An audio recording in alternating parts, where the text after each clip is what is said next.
What's going on, everyone? Welcome back to Two Guys Watching Football, where today we're going to be getting into a little bit of the state of the Ravens, doing a bit of the salary cap piece, getting ready for next week. It's going to be free agency frenzy. Obviously, been a busy week on the channel. Started off with an Ask Me Anything. Did our mock draft Monday we did a film room with Brock Hoffman. Last night we had Jeff Zrebick on that released this morning, and now I'm lucky enough to have my guy Dan at DP Reese 8 on Twitter. Dan, how are you doing? Hey, I'm doing great, Cole. I'm glad to be here and talk with you about some Ravens. Talk about where they stand with the cap and what we can look forward to for the next couple months before the season. Absolutely. And I see Tony down there in the comments already has ready for Dan to break my heart with the cap realities. That's the way it goes. I always say I'm like I always compare it to me with my daughter. My daughter's walking around the store putting everything in the grocery cart, and then Dan comes through and tells me I can't afford it. That's You kind got of to be how the bad cop well, sometimes. yeah, that's how we work on Twitter. And I see some more familiar faces down there in the uh, in the comments. I see my guy Jimmer, fellow Canadian, Jim 20 Eyes. What's going on, man? Yeah, out of breath from all the content. Yeah, it's been a busy week, but it's been a lot of fun. So let's get right into it. So what we kind of did and the way we'll do this is we put together like a little bit of a presentation, if you will. We'll kind of walk through some of the key pieces. It's going to be a lot of Dan talking, because you guys don't. I have to take my socks off to count past 10, so you don't want me doing the salary cap piece. That's why I bring the smart people in to do it. So before we get going, this is mostly from Dan. Huge shout out to Over the Cap, Russell Street Report, and of course Brian McFarland at Raven Salary Cap for all of the pieces that help us put together this salary cap puzzle. That Dan's the one using the info, but those are great resources, and we've already had some of this on Twitter. The Sport Track versus Over the Cap reign supreme. Use them and only them, and then of course for Raven specific stuff, you can't go wrong with RSR and Brian. He's a great resource. And let's hop right into it. So we're gonna start off with a little bit of the current situation. Obviously, this changed a little bit yesterday with some of the movement. So Dan, walk us through it. Yeah, so this reflects those movements, little last minute changes to the graphs, but keeps it exciting. But so let's just start from the top. The salary cap for across the league for 2022 is $208 million, $208.2 million. For each team that gets adjusted for a few different things. For the Ravens, the 2022 salary cap was adjusted down to 200, just around $205 million. The $3 million adjustments were primarily for incentives from last year that were met. So there were a couple players that had what's called not likely to be earned incentives that are charged against the next year's cap if you meet them. So a couple of them did, and which is great for them and great for the team last year, but unfortunately hits our cap this year. So a little bit starting off on the wrong foot there. Then you've got your current roster, and there are currently 59 players on the roster for the Ravens. It'll get up to 90 before the preseason, and then down to 53. Right now, the salary cap looks at the top 51 players, the salary cap hit for the top 51. So even though there were 59, we only look at the top 51. As we increase players, you still only look at the top 51. So you have to think about that when you add someone, you actually take off someone from the list. So there's a little bit of, multiple pieces going on. So for the top 51, we've got around $182 million in salary cap, 181, 984, 855. So around $182 million. Then we've got dead money. What dead money is cap hits for 2022 for players that are for contracts that are no longer for active players.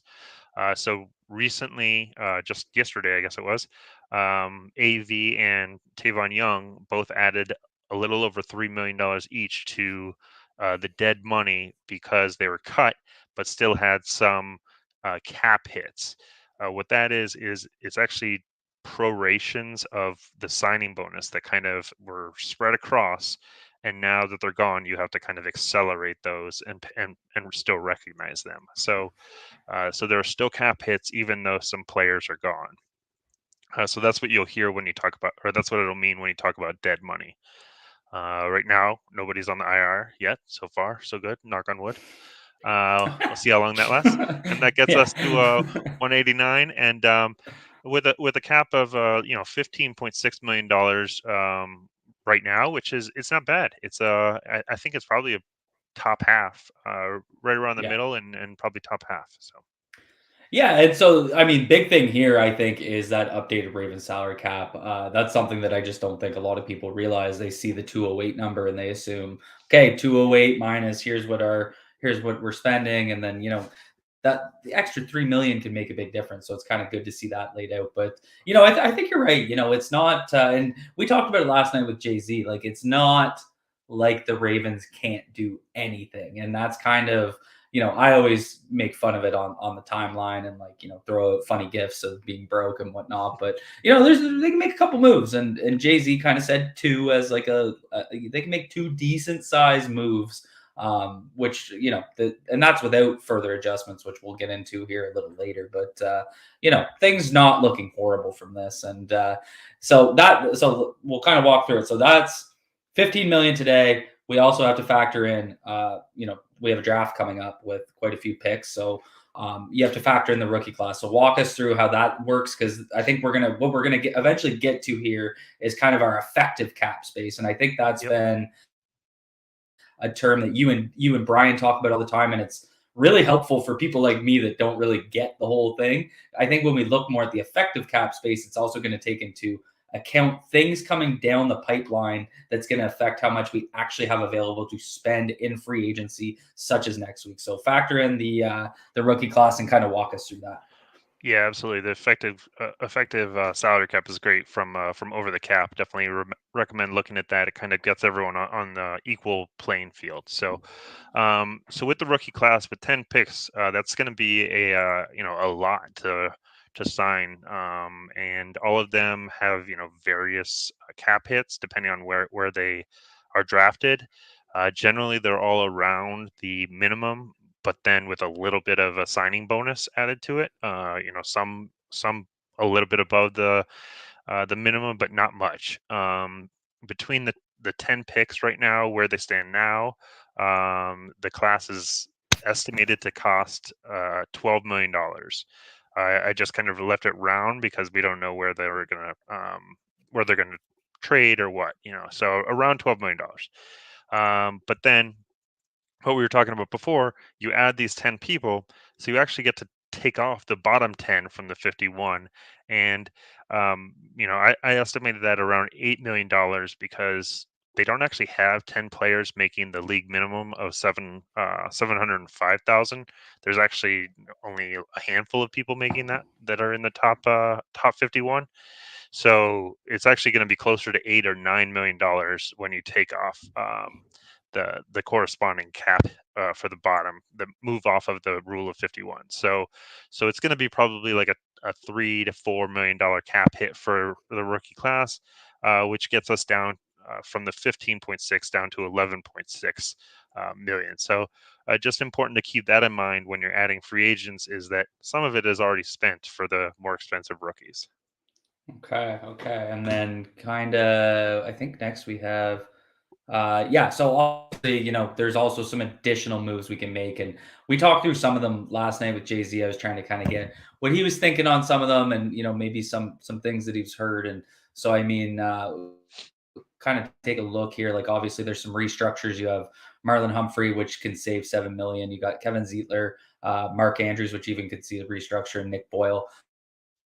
Not listed on here. Oh no, it's right there. I'm Ronnie Stanley. And we kind of talked like, Ronnie Stanley as a restructure candidate is a little worrisome, because something that we addressed on the timeline a few weeks ago is when you restructure someone, it does push cap into the future. So, it's not just a restructure for fun and you save cap space and there's no negative implication. It can actually push money down the road. And so, with a guy like Ronnie Stanley with a contract and the injury issue, a restructure may not be the best move. But what are some of these other moves we're looking at that could help the Ravens save some money?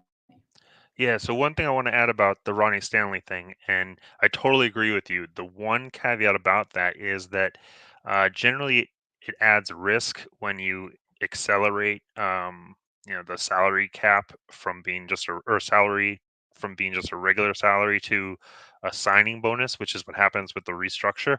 But Ronnie Stanley's salary is actually entirely guaranteed. So he's going to get paid the salary no matter what. So it's kind of whether you want to get paid now or spread it later on. It's actually not adding too much risk. So that's one good thing. So they may actually still restructure Ronnie Stanley without adding too much risk with spending something that he's not going to play for. So that's good. But so the restructures, I think most of them will probably happen. It just allows them to kind of get more cap space in a year when they're going to be relatively tight. The cap's going to continue to grow. These are kind of just natural moves to spread some of the costs into future years. So they've done it in the past, and I think they'll probably still do it. Most teams do as well. You see it across the board. Twitter every day. There's all sorts of contracts being restructured. So. But the other ones here, so Lamar Jackson, the extension, that's kind of the big elephant in the room. I don't really know what's going to happen with that. It's very difficult to estimate the cap savings. The quarterback contracts have a wide range of what they look like, and the cap savings are very sensitive to how it's structured. So, it could save anywhere from 5 to 15 million. It's pretty crazy that you can sign them for actually more money on an annual basis, but actually save money on the cap because, and we'll see that later on when we walk through that. Um, but it's kind of just the way that the accounting is done. It pushes it further back. Um, so Marcus Peters, similar. He's got $10 million right now that he's got as salary. He has another 5 million, I think, which is a prorated prior signing bonus, but you can't really do anything with that, so that's stuck. So it's the $10 million. You can either save it all if you cut him. You can restructure. That doesn't actually help because I think he's on his last year. So restructure only spreads across the length of the contract, so you'd have to extend him. You could ask him for pay cut. Doubt that's going to happen. You could extend him. So I really think they're probably going to extend him based on all the feedback they've been giving. And I don't really know what his future contract would look like. So again, just like Lamar, that's kind of TBD on what the savings could be, maybe 4 million or something like that. But a little bit TBD. Juwan James, right now he's scheduled for $3 million. I think 500K of that, or maybe it's 250. I don't remember it right now. That's Yeah, 500K. 500K 500K. is due in a Yeah. couple weeks. So, Yeah. but my guess is that they'll have him stick around for the 90 man roster, and then kind of see how the roster shakes out. But we'll see. Yeah, I kind of got that sense last night when because I mentioned, and I've said this a few times, like you could always cut him, save the 3 million, and invest that into another option, like a Morgan Moses, a Trent Brown, whatever direction they wanted to do. But kind of seems like they were pretty happy with how things went in December when he was able to kind of do some work on the field. And I think the biggest thing working in Juwan James' favor is he's been really engaged in working with the Ravens in their facility. um, you know, they basically paid for this future year, and they gave him a small amount of money last year, and it's like, come be engaged, learn the playbook, be in the meeting room, watch the film, and do your physical rehab, so that because that's kind of the thing with Jawan James now that this offseason comes around, he's not in a situation like a Peters, a Marlin, a Dobbins, and Edwards where they're still kind of rehabbing into the summer. And then when camp opens, it's still kind of rehabbing. He's going to be kind of ready to ramp up right away. I think getting that feedback, hearing that he was so engaged, the team was really happy with him. I think that's all working in his favor to remain around. But the savings, like, things can change, and Jay-Z mentioned that. And if there's an option to do an upgrade with another player, and it's like, well, we kind of need that 3 million. Well, I think they have till what, the 22nd to make that decision. Yeah, they have the 22nd to make the decision on the full amount, but they also have, all the way until the season to recoup the other 2.5 million. So, I think they'll probably. I don't think they're going to learn much in the next couple weeks. But after the draft, through preseason, just seeing how everyone's health shakes out, I think it really is the 2.5 million. That's the bigger number. So. Um, then you've got two others that are kind of in a relatively similar situation. You've got Miles Boykin and Ben Powers that are kind of on the edge of the roster. Miles Boykin, been some news lately about some possibility that they're looking for a trade. That'd be fantastic as far as I'm concerned. Get something out of a player that's right on the edge, and that's a likely cut candidate. So get something out of him. I think on your call with Jay Z, you talked about Ben Powers and like Jawan James, probably going to stick around, and then we'll see how it plays out, whether it's a trade like Bredesen or just a cut and save, or whether it's just good depth and he wins out the spot. So I think he's another ace to hold in your pocket or whatever. Uh, so we'll see how those three shake out, and then we already talked about the restructures. I really see likely all of them happening. So So to recap, so we're sitting at let's go back right here. So we're sitting at 11.6 after we factor in the rookies. There's still quite a few opportunities here to make moves. And then this next piece we're going to look at is what a restructure actually looks like. I think it's really helpful because it kind of shows like we can look at this 7 million here from Marlon, but what does it actually look like? And I think this is really important for people to know because there is future implications in restructures. It's kind of why Brandon Williams' cap hit got so high. I think he was absolutely. restructured 3 times. So as much as we talk about some of the teams like, oh, the Saints aren't in that bad of a situation. They just restructure everyone.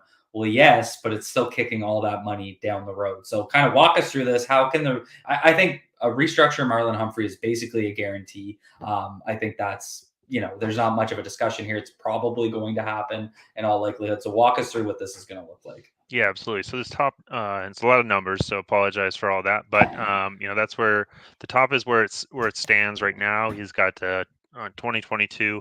He's got a base salary of $10 million and a prorated bonus of $7.45 million. So that prorated bonus is the signing bonus, spread over 5 years. So there's actually kind of two things going on in there. There was last year's and then the year before's. So there's actually a $4 million and a $3.45 million, both incorporated in there. So anyway, more than you needed to know. The prorated bonus is 7.45. So what would happen is you kind of are adjusting the base salary for 2022. You drop it down to the league minimum, and that's just over $1 million, so 1.035. And the league minimum is dependent on number of years of service, so it's a little bit different for each player. And you can't drop it below that, obviously, minimum. So you drop the base salary all the way down to there. So no player is going to be like, okay, it's fine to drop my salary down. Don't pay me any other way. So you now got to move that about $9 million and pay it a different way. So you're now going to pay that effectively as a signing bonus, and the cap financial is that what you can do there is with signing bonuses, you can spread it for the length of the contract up to 5 years. So he has more than 5 years remaining. So you're able to spread that about $9 million across the 5 years. So that's about $1.8 million each year. So you can see on the second section or the second table, the base salary drops to 1 million, but the prorated bonus increases from 7.4 to 9.2, and it does that for the next 4 years, and then in 2020 in 2025 it increases by 1.8, and then 2026 it also increases by 1.8. So each of the next 5 years increase by 1.8 for the prorated bonuses. So you're able to drop down his current cap number from 17.4 to about 10.3.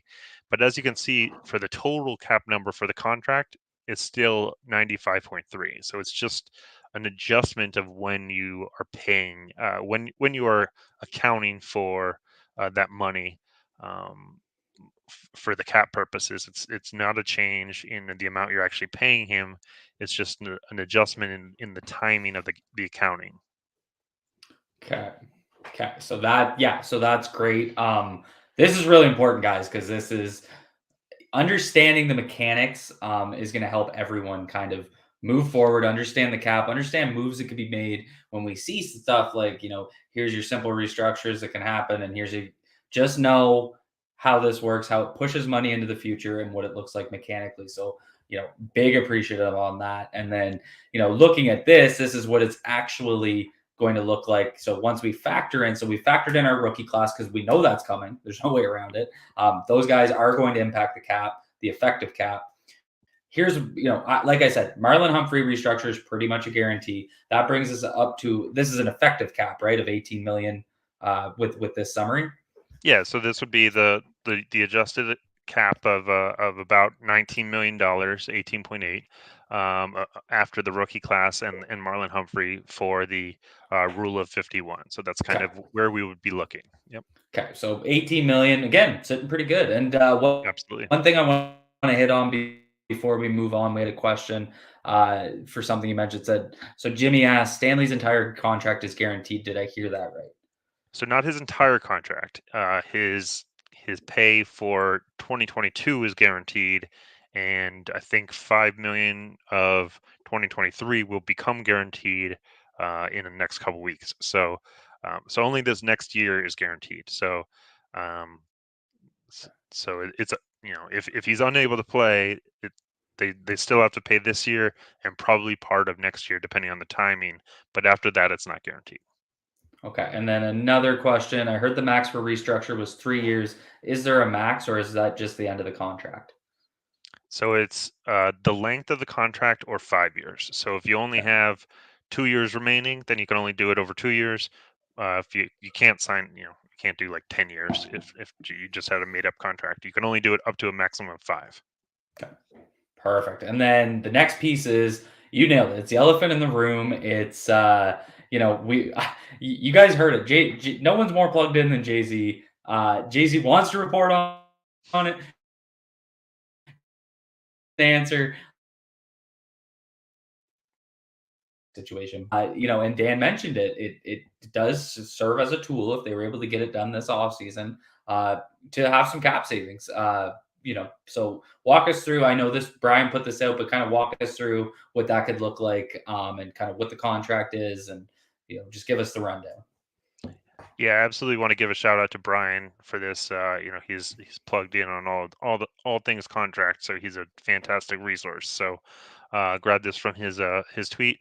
Um, And basically, it's what they could do as an extension. They could give him a $40 million signing bonus, and drop down his base salary in 2022 down to 5 million, and then they steadily increase after that.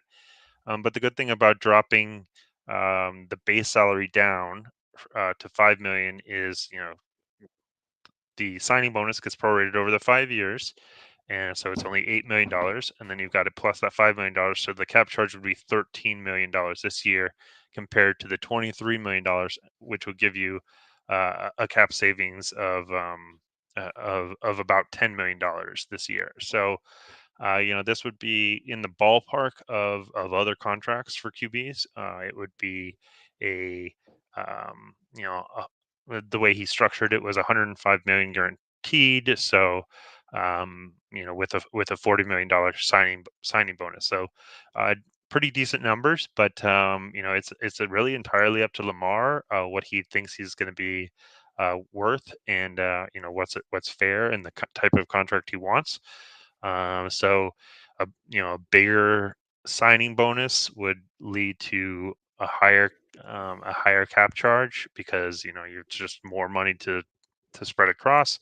So it's just it's kind of a guess, at which what the savings are going to be, but you likely could have. There likely would be some savings, a good amount of savings, even if the average is well above the 23 million that he makes now, because you can see that the contract would be averaging 43 million, which is way above the 23, but you still save 10 this year because the numbers get large in the future. So, Right, yeah. Yeah, and I mean, even with this structure, like 46, 49, 50, those are huge numbers, but with the cap expected to rise, I mean, it's obvious like anytime you have a quarterback on a quarterback contract, it's going to be significant cap hits outside of their rookie deal, but it's not anything too crazy, I guess, when you kind of look at it like this. So that's what I kind of liked about the structure. Once you hit 46, 49, 50, it's like it's going to be a significant percentage, but all QB quarterbacks are or quarterback contracts are, but it feels like it would be somewhat manageable with the cap also kind of rising with it. So it would be, but the other thing that they'll do is they'll just keep playing games with this big of a right, number. They'll just keep doing it. So when you look at the base salary, you have to remember that those numbers can then be restructured and turned into a signing bonus each year if the team wants to. So you could turn that 24, restructure it, and spread it over the next 5 years. So you can just which is keep what they've doing been that. talking about with Mahomes' contract for Exactly. being They're yeah, not going to be paying him $50 million a year or whatever. They're going to right. keep kicking it down the road, and that's what you have to do with this big of numbers. But it is manageable with a larger cap. So Right. So, I mean, overall in pretty good shape. So I think that's unfortunately doesn't sound like we're closer to landing this. But the other yeah, thing that's in good shape, and you and I talked a little bit about this before we hopped on, and it's kind of the roster position. Like if you kind of take a step back and factor in, okay, we're gonna make a couple of free agency moves. Everyone kind of knows that. We have 10 draft picks. So what Dan did here is he kind of put together, and I'll have Dan walk through it.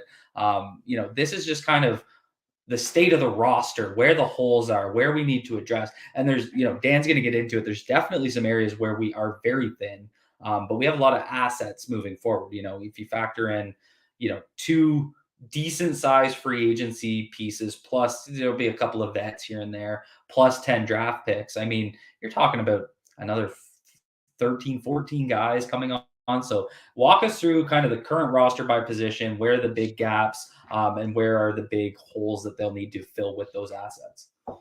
yeah, absolutely. That's the other piece, right? To talk about. So we've got all the how much money you have to spend, and you compare that to other teams, but you also have to look at where the roster stands, compared to other teams. And overall, like you said, I think we're in pretty good shape. QB position, we've got two. We've got Lamar and Huntley. So I I don't see any reason why they don't run with those two. They'll likely bring in another camp body, or so. So you've got basically all the way that this chart is set up is you've got all the different positions, you've got how they got to the spot where they're at now, right? First column is whether they came from last year's roster. The second is whether they came from the last year's practice squad. Then you've got free agents, undrafted free agents, and rookies. So I'll keep this updated and publishing it as I we get updates. And then you've got the total for the roster so far. Then on the right, you got it compared to what the roster looked like for the last 3 years. So over the last 3 years, they did about between 2 and 3 QBs. So I think they'll probably only do two, is my guess, and have someone on practice squad. Running backs, right now they have six. We'll see what actually ends up happening with all of that. It all comes down to health. I don't think they're in bad shape. I think they could probably add one more, maybe a rookie or maybe a cheap vet. But as Jay Z was talking about last night, vets are cheap at the end, and so I don't see any big moves there. So I'm really excited about the running backs coming back. The only caveat there is that includes fullbacks, so there is a little bit to decide what to do with Ricard, but they do have Mason in and a couple tight ends that could possibly Everyone's help out. favorite So draft pick, Ben Mason. yeah, yeah, yeah. He's back. We'll see. Round two, maybe can't be worse than the first. So, um, all right, wide receiver, we got 8 on the roster right now. Last 3 years, we averaged under 6. So 2 of the 8 are practice squad guys that don't really. They're unlikely to make the team, I guess. Boykin will also probably, possibly be traded or cut. We'll see. So really, I would say we have 5. So maybe we'll add a vet. Hopefully not a medium level like we have, but either a real low or real high wide receiver. But probably I would guess it really will come down to a rookie or some UDFAs fighting for the last spot. So tight end, we got four. So we've got really comes down to kind of Oliver and Poljan. Is that how you pronounce his name? Yeah, Yeah. yeah. So I think he started shining, and I think he has potential. So we'll see what comes with him. I think this rookie class has a ton of potential with tight ends. So we'll see what happens with that. But really, it's tight end 3 that we're looking for here, and unless Boyle isn't healthy. So O line, we've got 11 right now. So a lot of those I don't think will necessarily make the team. We've got Knight, who kind of retired, Jimmy Murray, who I don't even know who that is. Sorry, Jimmy Murray. Jared Jones Smith, I don't know who that is either. And Juwan James, which we talked about earlier. So, and then a couple guards, quite a few guards fighting it over. So there's a lot of work to do on the O line, which everyone knows. So that's the one big area I would say. So we kind The of take other a one, step back from yeah, the offense, and it's kind yeah, of like we're looking at basically RB3, tight end 3, and then we all know the O line O needs line. significant addressing. But you and I have had this conversations around, here's what some mock drafts could look like, and it's like I know when I use the 10 picks, it's usually max 3 on offense, and it's usually O line, tight end or running back. And that's where I think is one of the interesting conversations in this kind of when you break down the roster and where the holes are. We're pretty much good at QB. Wide receiver, sure, maybe if they have like a fourth round, one of those 5 fourth round picks, it could be, a guy that was in the Tylen Wallace situation where it's a BPA, and why the heck not?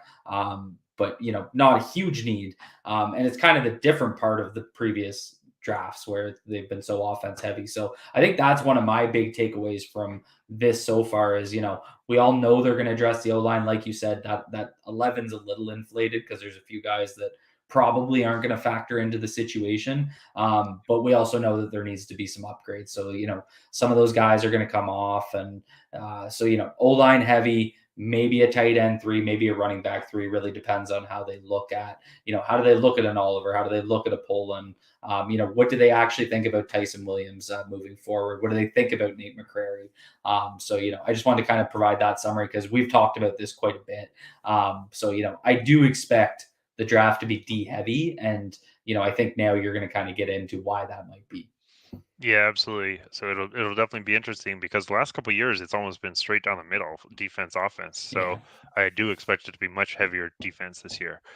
D line, it's a real interesting group. R- uh, Not a lot of players with a lot of starting experience. We got a lot of young guys: Mac, McKenzie, um, uh, Broderick Washington, um, Kelly. So I think a lot of guys that are real young and possibly can make a difference, but kind of iffy. So we'll kind of see what comes of them. And then we've got Wolf as well, TBD on with him. So there's a lot of kind of question marks on the D line, a lot of potential, but a lot of question marks. So right now we have 7.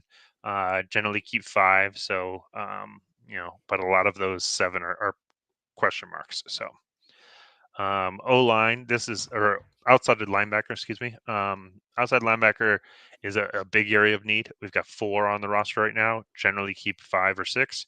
Out of the 4, we've got quite a few injuries too. So so I think this is going to be a big area, possibly the double dip like you were talking about last night with this area, and possibly a vet as well. Generally, we've been signing vet mins for some depth in that area, and I could see that.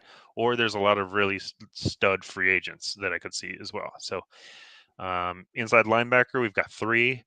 Generally, we keep 4 or 5. I think probably vet to fit there, maybe a rookie, but we'll kind of see what happens there. But likely some vets to come back. LJ Fort, a couple of other vets that Chris Board could come back as well for some close to minimum deals is likely. So cornerbacks, we've got 6. We generally keep 6, but the 6 that we have now are not going to be the 6 we keep. Let's just say it that way. We have, I think, 3 that are probably going to make it. Is that right? Even that many? So you know, Well, there's a lot of Peters, practice squad. Humphrey, and yeah, because I know I think Robert Jackson, Kayvon Seymour, Tolliver's part of that three. They didn't even keep Dorsey, which shocked me. So they're really sitting on guys that I think are like obviously Peters and Humphrey, no shock there. And then I think Kayvon Seymour could actually compete for one of the lower end roster spots, like the CB6 spot. But outside of that, like even though it says six, four of It's like two or those, three. Yeah. yeah, yeah. So I Yep. think that's one of the biggest. That and outside linebacker really pop off the screen, and the oh my god, like we may even need to triple dip here. Yep. And safety, I think if they could find a home run with the free agent, then go for it. But otherwise, I think with Stevens, I'm not sure if Adarius Washington is a quarterback or a safety in this. I forget. But Geno Stone, a lot of good young guys. So I think in safety, unless they get a home run hitter, it's pretty good where they're at with five, and then kind of maybe build it with rookies or what have you. So, and then special teams, they're good with three. I guess we could see someone move on from Sam Cook, but I guess we'll see. So And they'd be bringing in another punter anyway. So, but yeah, I think this is a great exercise to me. Because it really does highlight where the big gaps are, and we've been talking, as a fan base for a while now about cornerback being a sneaky need, and it's not just that they need another starter now with Tavon Young gone. It's they're going to need depth, and with 10 picks, including 5 in the 4th round. It's going to make a lot of sense to bring in some corners, and definitely two without a doubt. Um, Three wouldn't surprise me, especially if one of those three has a little bit of the dime safety, or the maybe a little bit of dime linebacker role to develop. Kind of like the Anthony Levine throwback. And then it's also like what you mentioned with safety. It's they could bring in a safety, and then Brandon Stevens factors into a slot cornerback role. So I mean that's really fluid. I think the idea here being whether you want to call it cornerback, safety, call it DB, whatever you want to call it, yep. there's a huge need there, just to get not just upgrades or starters but depth. So I think this is a look at the 90-man roster. So is there much to highlight here in terms of where the big differences are? Yeah, no, I don't really think so. I think we can go ahead and jump to the next one. We talked about Cool. a lot of it already, so I think let's just jump Great. to the next one. And so what Dan and I wanted to do, because this is fun, and we look at mock drafts all the time, and mock drafts are always kind of hard because first and free agent your needs. So Dan and I were kind of like, well, let's throw together what a mock free agency period could look like. And so the couple of things here of how we did this is number one, we used contract projections from Pro Football Focus.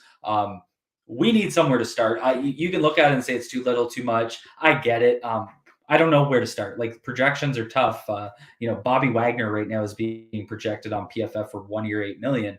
That seems super light. I could see him, somehow getting like a 2 year, 26 million. Like who knows, right? But we the reason we did that was to be consistent and at least use some sort of source data. So don't get too kind of caught up in the numbers, but it was just a way to kind of show what it could look like. And then the second part is what was the other thing I wanted to highlight?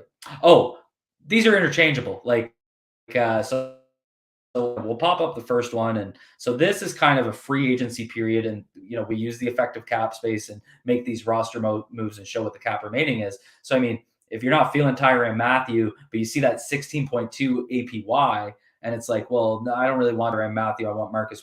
I mean, interchangeable, right? It's just to kind of show what two contracts could look like. So, if you don't want a Bradley Bozeman, you want like a Justin Britt, interchangeable. Kind of walk us through this. I love this exercise because it actually puts a little bit of reality in the effective cap space. So I'll turn it over to Dan. Dan, you kind of walk us through it.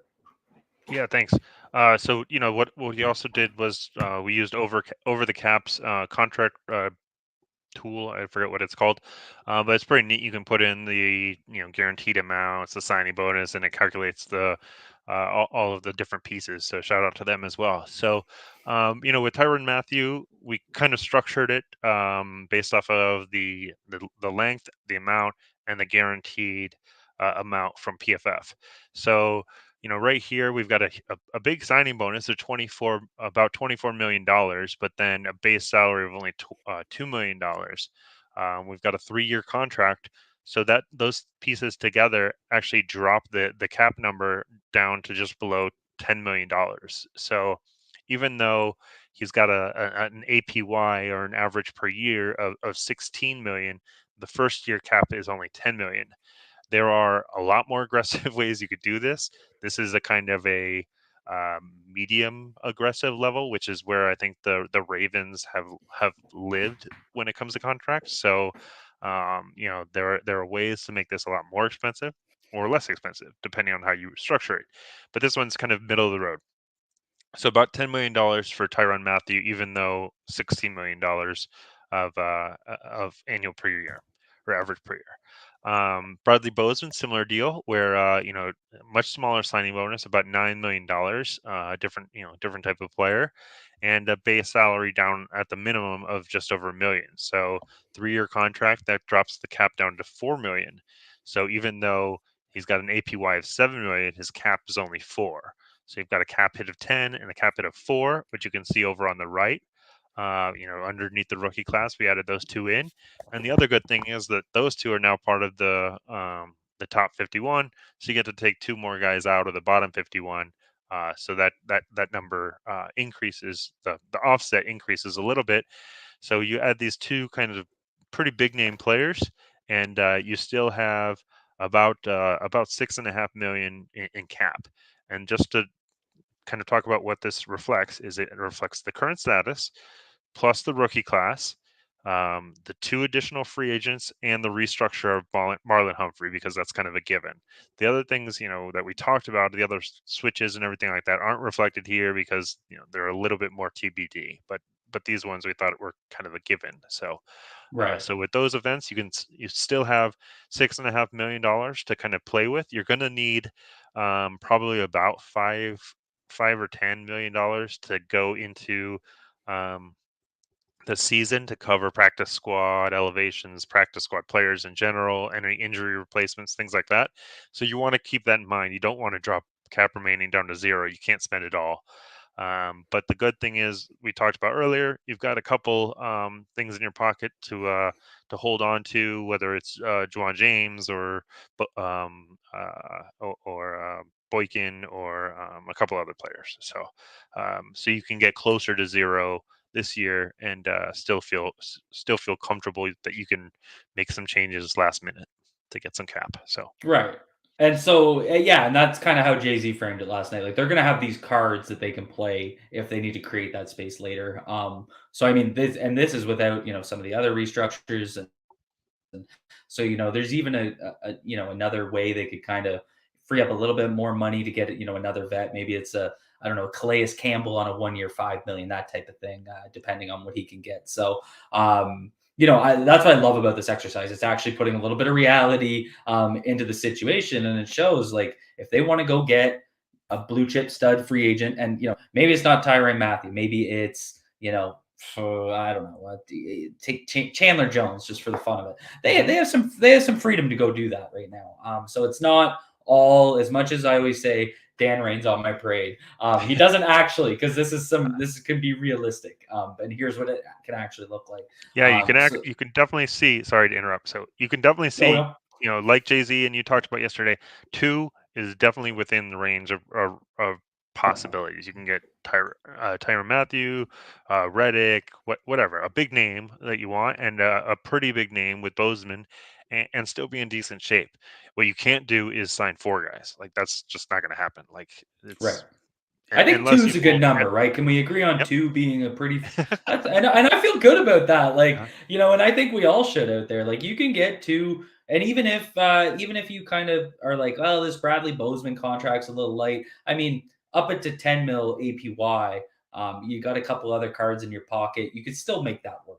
with Yep. some of the other pieces. And so the next scenario, and you guys have heard me, I've been talking about this for God knows how long. It's my two homies, it's Ryan Jensen and Trent Brown. I had to do it as a scenario. I listen. If you guys are worried about Trent Brown's injury history, I get you. I do. I'm not using 2020 against him. The man went into cardiac arrest from an IV bubble. I don't know how much that makes him injury prone. If you want to be worried about his calf injury last year, I hear you. But I love this move, and so kind of walk us through this scenario. Yep. So we got Ryan Jensen up top. A little bit more expensive than Bozeman. APY of 13 million a year. A lot higher signing bonus. Get that money up front. A little over 22 million, and his cap, because of that high amount, is just over 9 million, 9.4 million. Generally, the PFF contracts have been about 3 years. I think that's kind of a popular length. So that's just kind of something to keep in mind. The longer the contract, the more you can spread out that signing bonus. You always could add void years, which is kind of like made up years at the end that you could spread it over 5, but the Ravens don't do that, so that's why we didn't do that here. So cap hit of a little over $9 million for Ryan Jensen.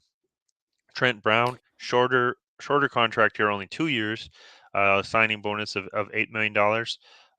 The other thing about his is he's got 15 million of guaranteed, is what they were talking about. So you're not going to give him $15 million signing bonus on $22 million contract over 2 years. That structure just doesn't make sense.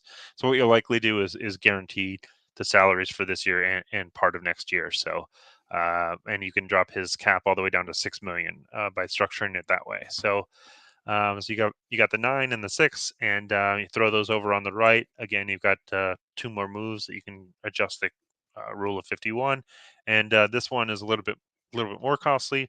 Gets you down to a cap remaining of about $5 million. So very doable for two very solid O line players. Get you in great shape going into the draft.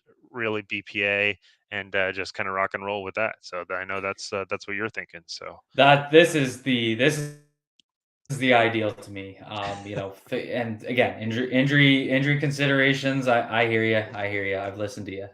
But this is a situation where, like you said, the first round comes around. Do whatever the heck is the BPA. You don't have to reach for anything. You could be sitting in a situation where Ronnie Stanley gets right, and you have a very, very good offensive line. Even if he's not, well, you'll have a couple depth guys coming in that. Plus Trent Brown having that ability to play left tackle. I think people forget 2018, the man won a Super Bowl at left tackle, playing in a gap offense in New England. So, I mean, I can't think of a better scenario. And again, it makes me feel good because we did use some contract projections. We didn't just kind of lowball the contracts. They're kind of based in something. So, we're going to kind of get into a little bit of a Q&A if you guys have some questions. I know there's quite a few comments in here, so I'll pop them up. But if you guys have questions about the cap or, forward looking pieces of the offseason, throw them in right now and we'll hit on them. Let's take a look right here. I see it's a good comment here. I think the Lamar contract is a Biscotti call all the way. I think largely it probably is, but the thing with Biscotti being the owner, he's just he's got the thing bankrolled. I think he's all in on Lamar. It really does seem to be just very limited urgency from Lamar's camp. That's kind of what we're hearing, and it seems to be consistent across sources. And I don't really see anything wrong with it. If he wants to kind of bet on himself, and he thinks he's going to be more valuable next offseason than this offseason, that's his decision to make, and you got to kind of respect it. Kind of what do you think about that one, Dan? Yeah, I think first with Biscotti, Rashadi, Rashadi. Rashadi. I think yeah, he'll definitely have the final say, but I think he's got people around him that he trusts, and I think signing Lamar is a good investment as far as business goes. So I don't think it'll. I don't think he's going to have that strong of a s- uh, choice one way or another about it. I think it does come down to Lamar. He's kind of, it sounds like the limiting factor right now, and I do think it just comes down to risk and betting on yourself versus betting on you know taking kind of the safer route. I wouldn't be able to stand that much risk of one injury taking all the guaranteed money away. But he's bet on himself so far successfully so far this his whole life. So you know more power to him, I guess. So we'll see what happens. Absolutely. And he's also, contracts are going to keep rising and rising. Aaron Rodgers got a ton of money, so um, Russell Wilson is probably going to renegotiate a contract, so that's going to be a huge contract. So the longer that you wait, the higher the average, QB salary that you're going to be compared to against will be. Right, right. And next thing here, from a roster construction standpoint, it looks hard to add more than maybe two O line. I wonder if we've ever had four tackles on the 53. I don't believe so. It's a good point. And it's something I've kind of thought about a few times because I'm focusing on the O line primarily, and it's kind of like, they're not going to carry 10 offensive linemen. I don't think that's going to be a thing. I think what we have to think about is, so say they get four tackles, like say it's Stanley, Trent Brown, because I won't shut up about it, Jawan James, and Makara. There's kind of your four tackles going into the season, plus a rookie. So maybe fact. So you're already at five there. Then you got Phillips, you got Cleveland, you got whoever your center is. There's eight already. So as you add rookies, you got to knock guys off, right? But I think the other thing to remember is getting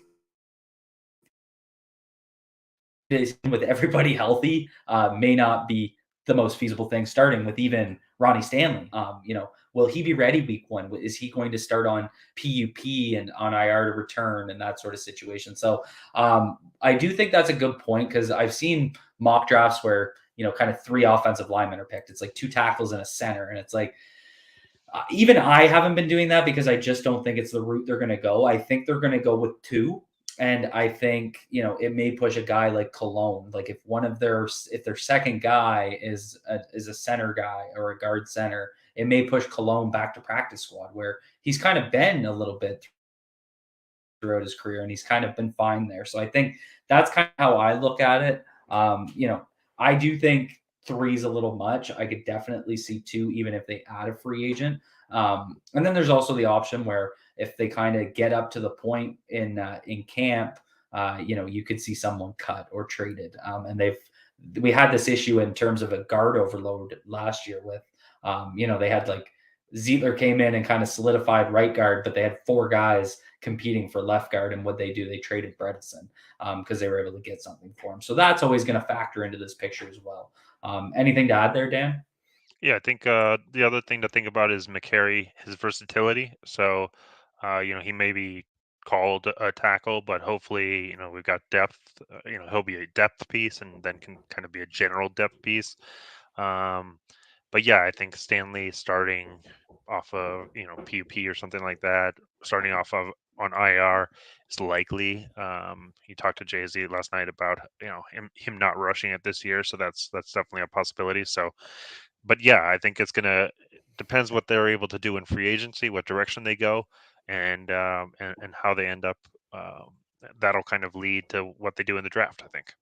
Right, right. And comment from Garnett, Lamar's doing the right thing. Let the market max itself out. And yeah, that's the thing. I don't think Lamar's doing the wrong thing. I just think, he's choosing his path and, whether that comes with positive or negative connotations from it. My opinion on it doesn't really matter all that much. I do see it in a way he is betting on himself in a sense that, it just like anyone in the contract year can have a bad year or get an injury and that can impact that's just the reality of the situation. But it can go the complete opposite way.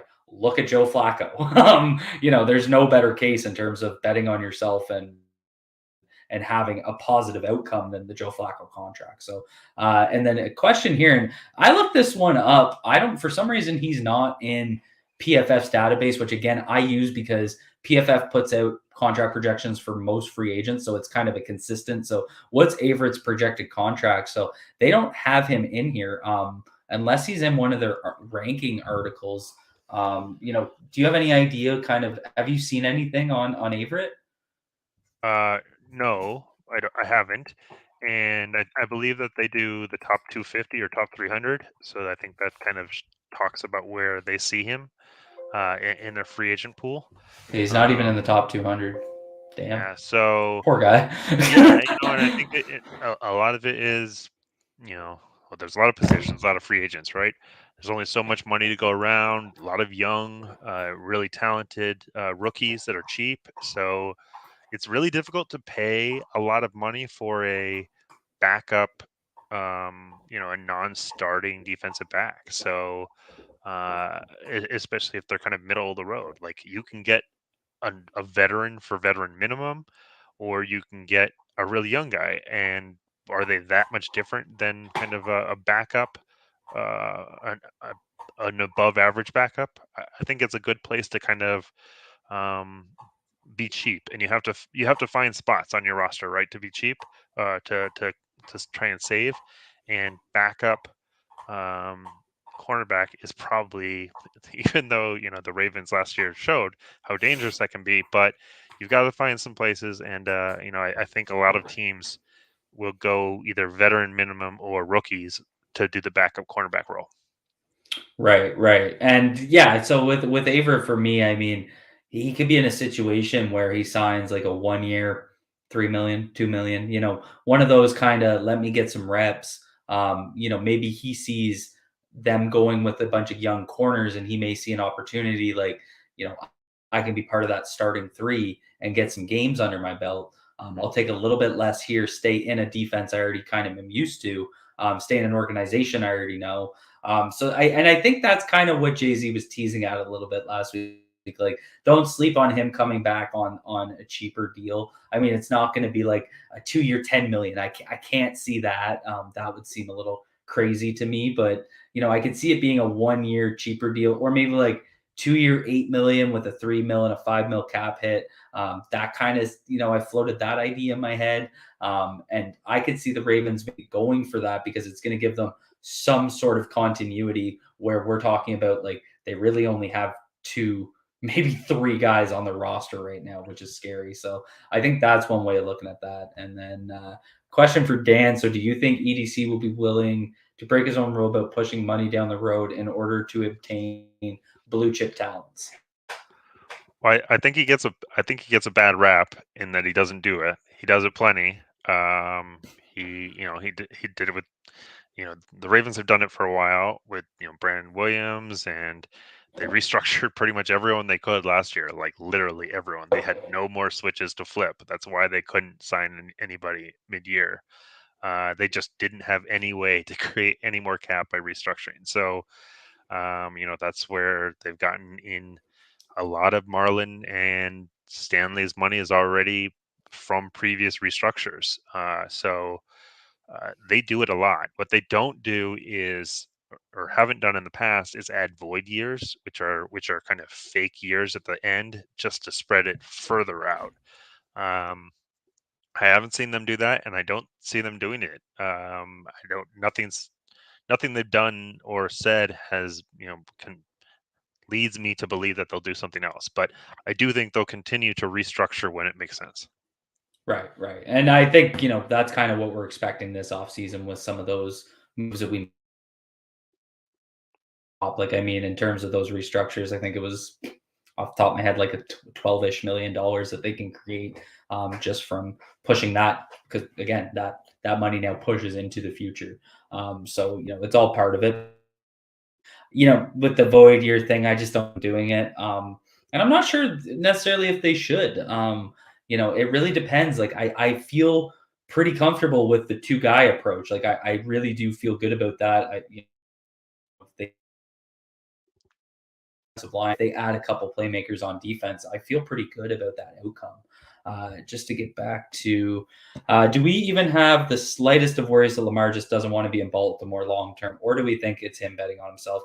I've thought about this a lot, especially, and it's been out there on the timeline a lot. Like the Ravens haven't treated Lamar well. He doesn't feel protected.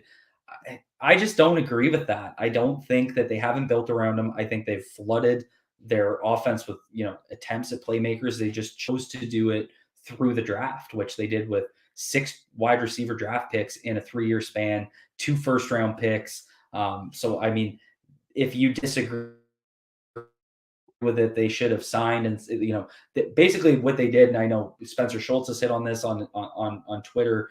They have chosen to draft their offense and buy their defense over the last couple of years. That's why you saw big contracts go to Peters and Campbell after they were traded for. You saw in 2019 they invested a crap ton of money in Earl Thomas, who decided to get his car wash instead of play football. So it's not their approach since Lamar was drafted was, we're going to draft offense. And again, you guys have to remember 2019, this was a top 5 offensive line. What's happened since 2019 is the strength of that top offensive line. Their bookend tackles, one shattered his ankle, the other decided he wanted to be a left tackle. So, I will agree with anyone that's upset that they didn't draft at offensive tackle in the mid-year rounds last year. I'm not sure how much a rookie 4th round, 5th round tackle, a Landon Young, a Stone Forsyth, I'm not sure how much of a difference they would have made last year. But I do agree that move is deserving of criticism because they haven't invested in depth there. But in terms of, Lamar doesn't want to be here. He doesn't feel protected. They're not building around him. I just don't agree with that. I think if you look at overall draft capital, they've invested a ton in weapons. Again, if you guys don't agree with doing it through the draft, I understand. I mean, you don't have to agree with how they did it, but that's still large amounts of off-season capital. And you have to remember, draft picks are part of your capital, free agency dollars are part of your capital. It's all part of off-season capital to make your team better. But on the offensive line front, I've been following this offensive line for the last 15 years. 2019 was one of the best they've ever had. It's hard to plan for what happened with these book and tackles. From my understanding, they were always planning on bringing Orlando Brown Jr. back, paying him as a top right tackle. He wanted to be paid as a top left tackle, and he got out of Baltimore to go do it. It's an unfortunate situation that has drastically set the offensive line picture back that much because that was the strength of that O-line. We all knew Yonda was going to be retiring. He was obviously a huge piece of that 2019 line. They were going to have to do some stuff on the interior, and they have done that. They brought in Zietler, top 3 pass blocking offensive guard last year in the NFL. I just don't. I just got tangenty, but it just drives me crazy that people don't think we've built around Lamar Jackson. I think they've tried in a way that you may not agree with, but they've definitely spent off-season capital at getting weapons for Lamar. And I just think the offensive line situation that's a hell of a lot of bad luck to overcome, in my opinion. Yeah, one thing I'll add to that is that, I'm not sure that, even if he doesn't sign a long-term contract, that he's going anywhere anytime soon. You've got this year, and then you've got the tags. They're going to be expensive, but so is a contract. So, I think Dak got tagged twice. I think Kirk Cousins got tagged twice. So, it was twice. You could see him being tagged 2 more times. Yeah, it gets expensive, but if they have to go that way, they have to go that way. So, I'm not sure it's entirely up to Lamar either. So, I think they'll get it done. And Jimmy says, during the press conference, he did say contract mechanism. That is definitely that is what he's. And I took that as void years. Dan, did you take that as void years? Yeah, and, loophole. Yeah, it's pretty much void years and things like that. They're just playing games with the financials, and I think he likes to be a little bit more straight up with it. So. And then Garnett says they definitely took the cheap way in thinking we could rise above when it comes to the offense. And so, I mean, again, it depends on how you want to look at the definition of cheap. They took the cheap cap dollar way. Absolutely. I mean, free agent contracts or rookie contracts are quote unquote cheap. But the complaint in Baltimore for the 10 years prior to Lamar Jackson was that we wouldn't draft a wide receiver. I mean, we were always waiting for the Jordan Lasleys and the Michael Campaneros in a deep 2014 class. And, so they kind of took the alternative way there. But they also did, this is crazy to think. Would you guys be shocked to hear that the Ravens spent the 3rd most amount of cap dollars in 2021 on their offensive line. And that's how expensive it was to bring Alejandro Villanueva. Obviously a miss, but in terms of cheapness or dollars spent, they spent the third most amount of money on their offensive line. It just was really unfortunate that I think Ronnie Stanley accounted for 35-40% of that offensive line cap allocation, and he played one game. So again, I think there's a little luck mixed into that. Ronnie Stanley playing 16 games last year changes a lot. And that's just, a very significant ankle injury to, your left tackle is just that's a tough one to overcome. That's just really how I see that issue. And then do we see Calais Campbell coming back? I tried to press Jay Z on this one last night because I was kind of curious. And, I think, and kind of what I've seen online and some of the contract projections, he's still got a good market. I think people around the league are going to see him as one of those veterans that can be a difference maker in a limited role, and that's going to earn him some money. So I definitely think they're going to want to bring him back. It's just if you hit one of those two moves that we keep referencing, is he one of the two? Do you have enough left from the two you made to hit a third? Do you go with it one big move and then two cheaper moves? So it's really going to be about how they want to attack that. I think for me, after studying some of this draft class, interior defensive line is there's some absolute stud edge players, and edge is really deep. The interior piece where you're going to have Calais Campbell, rushing from a 3-4 tech. There's just not a lot of those guys in the draft. And that could be an effect of, yes, they want to keep Calais Campbell because of that, but other teams are also going to see that, and it could rise his market. So, Dan, what do you kind of see with Campbell? Yeah, I think it's really hard. His contract's probably going to be a 1 or 2 year, so it makes it really difficult to spread those costs. So this is one of those situations where those void year games would be really useful, because I could easily see a team signing him for, like I think PFF has him for $8 million. So having him as an $8 million 1 year cap hit this year is a lot. That would, that would that's almost the amount that we were seeing for some of the big names that we did when we projected it. But if you throw him, 3 void years on there, so you're now spreading it across. It's much lower. It's like a $2 or $3 million cap hit. Of course, you're paying the rest next year because there's no like real years, so it all kind of collapses next year, and you're paying a $5 million cap hit then. But that's what people are doing. So um, you know I because of that, I think it will be difficult to compete with other teams on the contract dollar amount. I think it all just is going to come down to what he's comfortable with and what he wants to do. I think it'll be more of a personal decision to stay in Baltimore versus a financial decision. He's going to be ring chasing. If he sees the Ravens ready to compete next year, I think he'll be back. That's kind of how I view it. And I don't think he'll sign anytime soon because he's old. He's an older guy and doesn't want to do any of the practices and blah blah blah blah blah. I don't think he's in a rush to sign. Similar situation where you see him kind of come in at the tail end of camp, and what do you think about Bateman? I see a lot of potential in him. Love Bateman. I'm not as down on Lynn's piece. I got reminded about him going back through Daniel Falale's tape from 2019. I had to look because his 2020 film, he wore number 0. And then I was like, who's this number 13 guy making all these plays in these games? I looked and I'm like, holy shit, it's Rashad Bateman. So, ton of potential. I don't think people realize how impressive his production was in the context of I didn't have much of an off season and I'm a rookie, and yet I'm still putting together pretty good production. So Bateman's going to be a good one. So our void year is essentially dead money for the purpose of limiting the cap hit for the years a player is actually on the team. Essentially dead money for the purpose. Yes, sort of. So what it is basically you can spread out your signing bonuses over the length of the contract for up to 5 years. So if for example, Calais Campbell only has one real year, but what you're gonna do is add 4 void years. So that's gonna be so that the length of the contract is 5 years.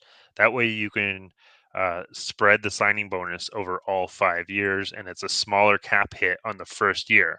However, when you get to year two and he's not actually on the team, what happens is all of the prorated cap hits, so the one fifth, one fifth, one fifth, the remaining 4/5 all get accelerated into that year two, the first of the void years, and that hits the cap for that year. It would be dead money because they're not actually on the team anymore. So, so if you had Calais signing a 10-year or a $10 million signing bonus, you'd have a cap hit of $2 million this year and $8 million next year against your dead money. Right. So that's kind of, again, it's, there's fluffy ways to, similar to restructures, where you can create money this year. It still pushes money down the road. And that's just the talk on Twitter that I can't quite get my head around, when it's like, look how these teams are figuring out how to do this. And it's like, yeah, it looks really good right now, but it's not that there's zero future implications, right? And maybe a team is comfortable with those. And that's fine. And if you think we need to take some bigger risks, I actually understand that. And I think life's all about balance, and, a risk here and there is probably worth it. But it's just all of that to say that there's sometimes a bit of a, like, there's still money in the future that's going to count against you. It's just you're not thinking about it right now because it's that year. So and then from Rocky, CS packaging, any picks to move up or just sitting with? It's a good question. I think with 10 picks and kind of the stuff Dan hit on, I could really see them doing a move up at some point. I'm not sure it's going to be at 14. I'm a huge fan of the 45 move up, throw in one of the force and hop up into, top of the second. I think it works really well with the JJ chart. So I think that's probably one of my favorite moves with that. So, I definitely think they could do it. I'm not sure they need 10 rookies. But I definitely don't see a trade down, collect more picks more than I could see them also doing with one of those force where they trade the fourth in the fourth round this year and get a future third, if I have that right, which is what they kind of did last year to get one of those fourth round picks. I think they traded their fifth for a future fourth. So you could always see them doing something like that to grab a pick for next year if they don't think they need the roster spot, which, as Dan kind of showed us, we don't have that a whole lot of needs, especially if they go with, something like 3 free agents. They don't need 10 players. So that's kind of, and then another question on the void years. Why are void years spread out if it all gets paid the first void year? Is it cap hits versus cash payout? Yeah, so it's again, it's the cap hit. The cash paid is always the same. So if you have the Calais Campbell getting the $10 million signing bonus, he gets that day one. So he gets that $10 million. The number of void years matters because you're allowed to spread it over 5 years, or the length of the contract up to 5 years. So if you had one real year and only 3 void years, you'd only be able to divide it by 4. So you Right. add all 4 void years. You basically add as many void years as you need to get to 5. Length your contract up to the length of 5. But the rule is that as soon as you're off the team, whether it's because you were cut, traded, or because you're not really on the team because of a void year, all future um, all future prorations get accelerated. So in the case of void years, you'd get to year two, you're not on the team anymore, and that those 4 years kind of all get accelerated up, and all $8 million would hit the cap. Right. But this Right. is all just cap games. He got paid $10 million day one. This is all just cap financials. So There we awesome, go. Jimmy. Beauty. Yeah, no, appreciate the questions, guys. It's really helpful to go through, especially when we have someone that's actually able to explain it, whereas I'd be sitting here Googling. So I think, Dan, we've kept you here long enough. I think I could ask you questions for the rest of the evening. But, this was great, Dan. Thank you so much for kind of preparing this and coming with so much knowledge. Like I've said, both publicly and privately, I really appreciate it. You have so much, the way you've kind of dug into this. I know you do this type of stuff as a career, but the way you've kind of dug into the NFL side of things, it's remarkable. So huge kudos to you, and a huge thank you from all of our listeners for being able to bring that knowledge to us. Yeah, it was my pleasure. It was a lot of fun talking today. And, anyone listening, feel free to reach out to me on Twitter with any questions or topics that you want to discuss. Love looking into this and love having great discussions about Ravens or anything else NFL. And anyone that wants to, feel free to at least reach out about how great my offensive line free agency suggestion is, because I'm all ears to that. But that's all we have for you guys today. Thank you guys so much for stopping in. Be sure to hit the like button, hit subscribe so you guys can find your way back for more. Tons of great content out this week. Go check out the Jeff Zrebic interview I did drop this morning. It was really good. Jay-Z gave us a lot of detail. AMA earlier this week, mock draft Monday. Film Room with Brock Hoffman. It's been a great week of content. I appreciate everybody out there that's kind of reached out and said a kudos on the content, the amount of content. We're just gearing up. It's going to be a long off season, so be good to yourselves, be good to each other. Peace out, everyone.